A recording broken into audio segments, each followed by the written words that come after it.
Ito ay rated SPG, striktong patnubay at gabay ng magulang ang kailangan.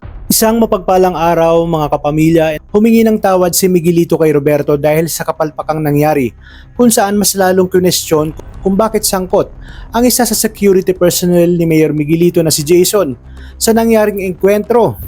Ngunit imbis na tanggapin ito ay nagliyab sa galit si Roberto at bigla siyang sinuntok dahilan upang mapahiga itong si Miguelito. Ayon kay Roberto, mas lalong pinalala ni Miguelito ang sitwasyon dahil nadawit pa sila sa balita at unti-unti nang nasisira ang kanilang pangalan. Kabilang banda, lumitaw na nga si Rocky Boy na nagpapanggap na Bernard. Agad siyang tinutukan ni Tanggol ng baril at sinabi na alam niya na umano ang lahat at nagpapanggap lang ito at anak ito ni Divina. At dahil alam ni Rocky Boy na wala na siyang lusot ay inilabas niya na ang kanyang alas kung saan hawak niya ang tsapa ni Ponggay. Ibig sabihin, hawak niya si Ponggay, kaya binalaan niya si Tanggol na kapag may ginawa sila sa kanya, ay papatayin niya nga itong si Ponggay.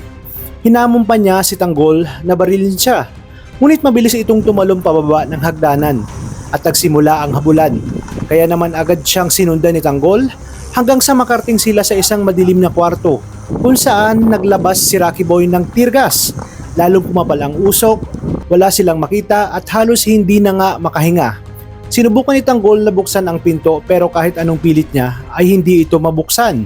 Kaya naman binaril niya na ito para makapasok at ang bumungad sa kanya ang nakahandusay na si Enteng na wala ng malay at ang duguan niyang amang si Ramon. Dito halos hindi makapagsalita si Tanggol at napagtanto niya na naisahan sila ni Rocky Boy at talagang pinaghandaan ang kanilang pag-atake. Bago nga mawala ng malay itong si Ramon ay sinabi nito kay Tanggol na si Ponggay ang unahing iligtas dahil nasa panganib ang buhay nito kay Rocky Boy. Kaya naman hindi siya nagsayang ng oras at sa pagdating niya sa lugar kung saan nakagapos si Ponggay ay mabilis niya itong kinalagan. Ngunit bigla namang dumating si Rocky Boy at binuhusan ng asido itong si Tanggol. Sa kabila nito ay hindi umatras si Tanggol. Lumaban siya at sinunggaban nga itong si Rocky Boy at sinubsob ang mukha nito sa asido. Dito napasigaw si Rocky Boy dahil sa hapdi at sakit ng asido na isinabi sa kanyang muka at wala na siyang nagawa at hindi na nakapalag. Sunog na sunog ang muka at halos hindi na makilala. Sinabi ni Tanggol na kulang pa yon sa kataksilan at pagtatraidor ni Rocky Boy at hindi siya titigil sa pagpapahirap ng paulit-ulit hanggang makaawa na nga lang ito na tapusin ang kanyang buhay.